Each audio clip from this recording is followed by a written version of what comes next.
Namun, kenyataan yang dihadapi Helwa jauh dari janji manis. Setelah merasa ditelantarkan dan ditinggalkan dalam ketidakpastian, Helwa baru menyadari bahwa tempat tinggal yang selama ini ia tempati dan diklaim sebagai rumah pribadi dari Habib Bahar ternyata hanyalah rumah kontrakan. Saya sakit hati dok, karena saya terlantarin sama saya. Saya juga pernah dikasih nafkah, itu pun gak per bulan. Aku cuma jadi istri istri simpanan dia. Dan mas kawin 50.000 rupiah. Diminta lagi untuk membeli rokok.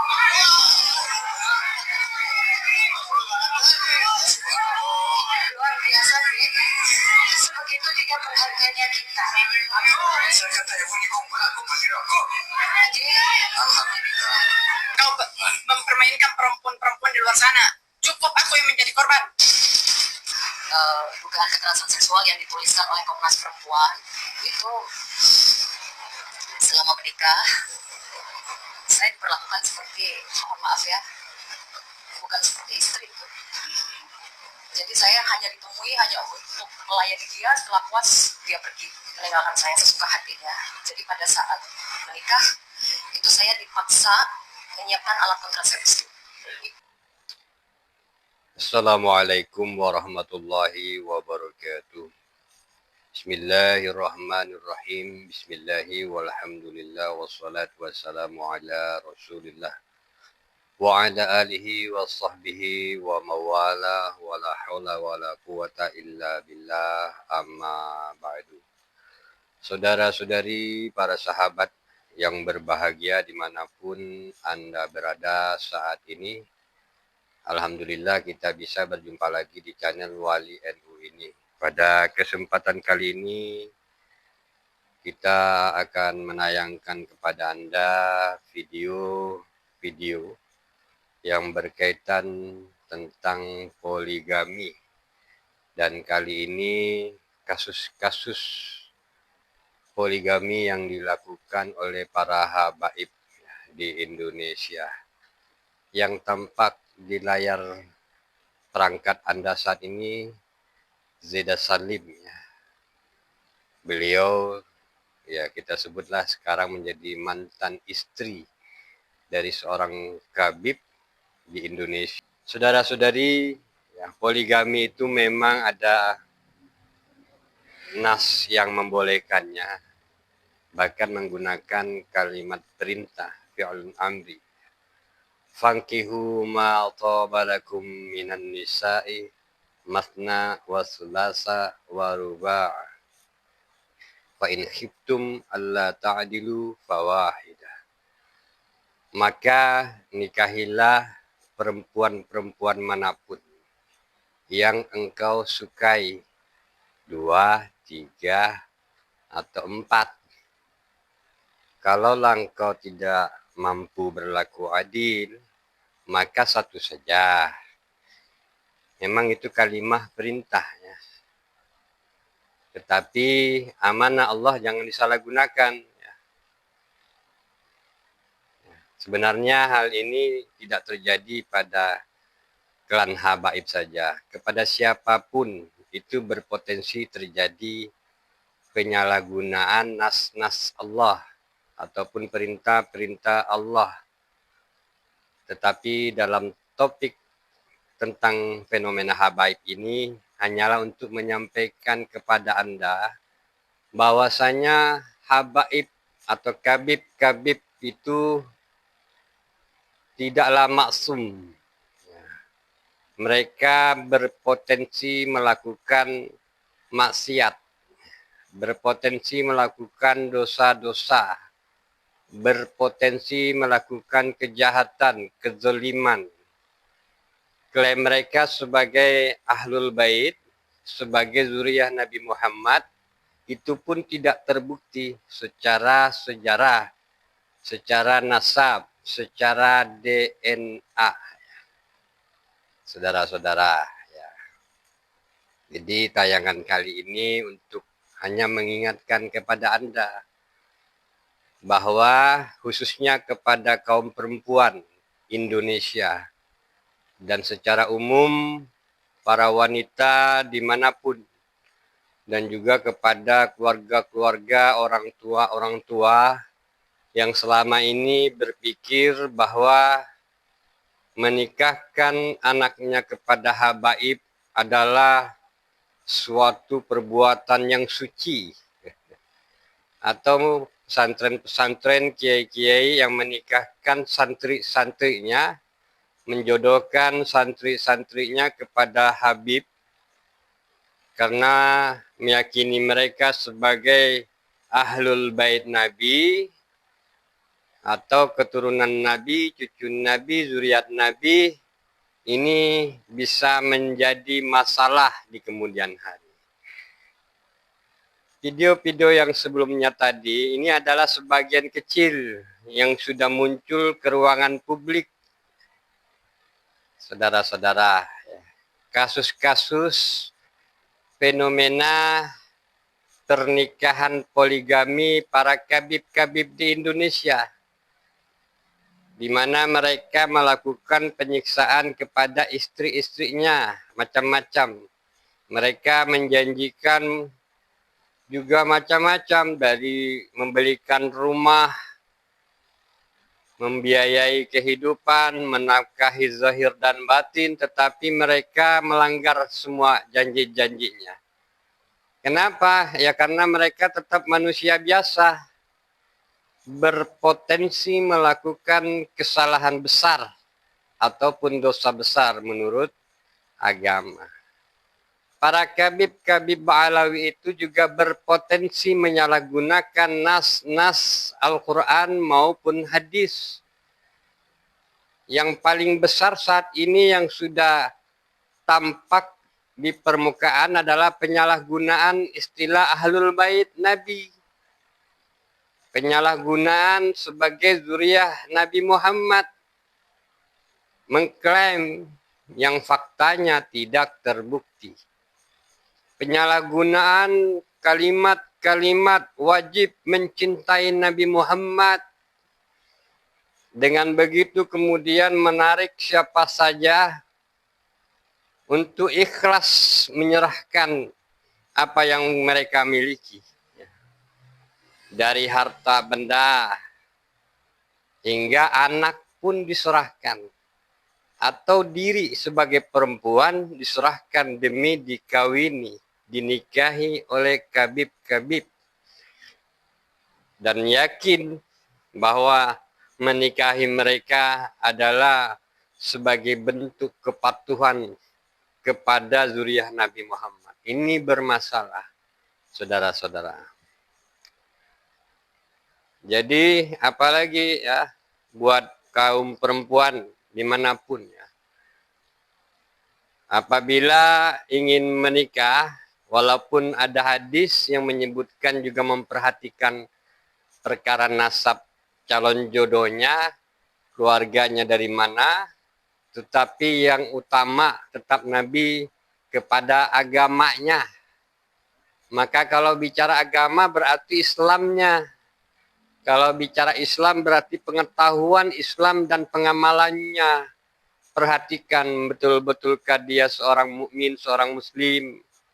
Perhatikan apakah betul-betul ia mengamalkan Islamnya dengan benar. Ya, jangan hanya karena dia adalah dikenali sebagai Ahlul Bait, padahal nggak mungkin. Ya. Ahlul Bait cuma 5 saja. Atau karena dia dianggap sebagai cucu Nabi. Padahal harus diverifikasi dulu. Betulkah ia termasuk di antara zuriyah Nabi Muhammad SAW.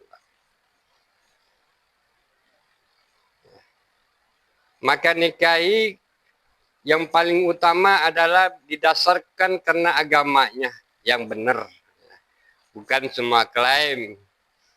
Di dalam darah saya ada darah Nabi Muhammad. Faktanya tadi di awal ada video bagaimana mulutnya berdusta kepada bininya. Ya, saudara-saudara, saya tidak bisa menampilkan videonya karena nanti terkena hak paten video ya. Karena bersumber dari media publik. Ya, saudara.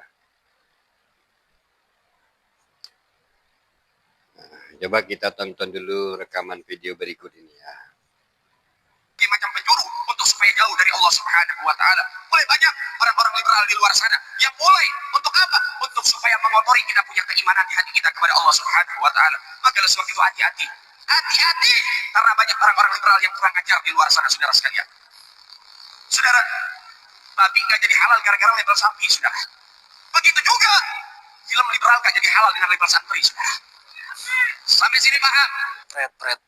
Ini para kabib Pak Lawit. Salah namanya itu. Ceramahnya luar biasa ya. Tapi nyindir sana sini ya. Tentang pornografi pun disindir. Tapi faktanya saudara, ada ini laporan dari mantan istrinya, Zida Salim. Coba kita tonton dulu. Dan bahkan yang lebih parah, dia sempat mengajak melakukan hubungan yang menyimpang. Tapi saya selalu menolak. Kamu tahu agama, kenapa kamu meminta melakukan hubungan yang seperti itu? Saya nggak pernah mau.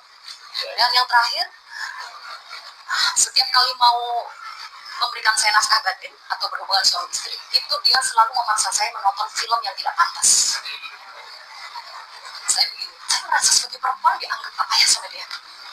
Kamu kenapa sih harus menonton film kayak begini? Jadi saya tuh kayak, itu udah kayak ritual yang harus rutin saya lakukan. Siapkan video yang tidak pantas itu, film yang tidak pantas itu. Saya nggak mau lihat, saya dijambak dipasang lihat. Coba bayangin diri saya. Pada saat berhubungan sama dia, saya nangis. Tapi saya coba nggak nunjukin ke dia. Dan itu berlangsung selama 2 tahun. Bayangkan saya dihinakan seperti itu dengan dia. Saya diperlakukan seperti budak sama dia. Nah, teman-teman yang dimuliakan oleh Allah. Saudara-saudari, itu tadi contoh ya. Bahwa mereka memang tidaklah maksum. Mereka adalah manusia atau orang yang tetap punya potensi melakukan kejahatan-kejahatan. Bahkan kepada istri-istrinya. Ya, apalagi mereka perempuan-perempuan itu dinikahi secara siri di Indonesia ini. Yang tidak memiliki kekuatan hukum. Ya. Maka mereka lebih mudah untuk melakukan kejahatan-kejahatan seperti itu kepada kaum perempuan. Ya. Maka itu di sini saya memberitahukan kepada kalian semua yang punya anak-anak perempuan atau kalian yang masih perempuan, kaum wanita di Indonesia ini, sebenarnya kepada siapapun jangan melakukan pernikahan siri di Indonesia. Karena nggak ada kekuatan hukum. Syariat Islam yang berlaku di Indonesia ini khusus tentang perwakafan, infak, dan juga pernikahan itu diatur di dalam kompilasi hukum Islam Indonesia 1990 ya, tahun 1990. Di mana pernikahan yang sah itu melalui peradilan Islam yang diwujudkan di dalam pencatatan di kantor urusan agama KUA. Jadi semua pernikahan yang tidak melalui KUA menurut syariat Islam Indonesia tidak sah, saudara-saudara. Zida Salim tadi sebenarnya sudah mencoba meminta keadilan, bahkan ke Komnas HAM juga. Ya, dibantu oleh para pengacaranya. Tetapi di Indonesia syariat Islamnya khusus tentang pernikahan atau perkawinan itu hanya mengikuti apa yang sudah ditentukan di dalam kompilasi hukum Islam Indonesia. Bahwa pernikahan yang sah adalah yang tercatat di KUA, Kantor Urusan Agama. Ya. Yang tidak tercatat di sana dianggap pernikahan ilegal secara Islam, saudara-saudara. Bahkan bisa terkena hukuman yang lain, ya. Makanya Zaidah Salim walaupun meminta keadilan kepada kabib-kabib, terutama ya sulit untuk dibantu, walaupun sudah melaporkan ke Polri, ke Komnas HAM, tetapi yang berlaku di Indonesia ya seperti itu. Saudara-saudari, para kabib, para mukibin yang kami muliakan, rekaman video kali ini tidak bermaksud menjelekkan siapapun. Kami hanya ingin menyampaikan kepada Anda bahwa para kabib itu, sekali lagi kami ulang, berpotensi mereka melakukan kejahatan. Mereka bukanlah orang yang sama sebagai nabi. Karena mereka bukan nabi. Mereka tidak menerima wahyu, walaupun mereka mengklaim di dalam darahku ada darah Rasulullah. Faktanya mereka bukan nabi. Walaupun ada di antara kabib-kabib itu yang mengaku ketika ditanya di dalam talqinnya, "Marrabbuka, siapakah Tuhanmu?" "Habibi Abdullah." "Man nabiyuka?" "Habibi Abdullah." "Siapa nabimu?" "Nabiku adalah Habib Abdullah." Andai pun ucapan ataupun klaim-klaim seperti itu kalian dengarkan dan tertarik ingin menikahinya, ini buat perempuan. Mereka sesungguhnya bukanlah nabi. Mereka berpotensi melakukan kejahatan. Mereka tetaplah manusia-manusia yang bisa saja melakukan kezaliman, ketidakadilan kepada istri-istrinya. Mereka bisa juga melakukan menyalahgunakan nas Al-Quran maupun hadis. Seperti ayat di dalam surah An-Nisa, ya. Ayat kedua kalau tidak salah. "Fankihu ma taba lakum minan nisa'i matna wa sulasa wa ruba'." Ini perintah untuk poligami. Kalau mampu, bagi yang tidak mampu, alla ta'dilu fawahidah. Cukup satu saja. Saudara-saudari, para sahabat yang kami muliakan, demikianlah yang dapat kami sampaikan. Semoga ini dapat bermanfaat. Akhir kalam, wallahu a'lam, wassalamualaikum warahmatullahi wabarakatuh.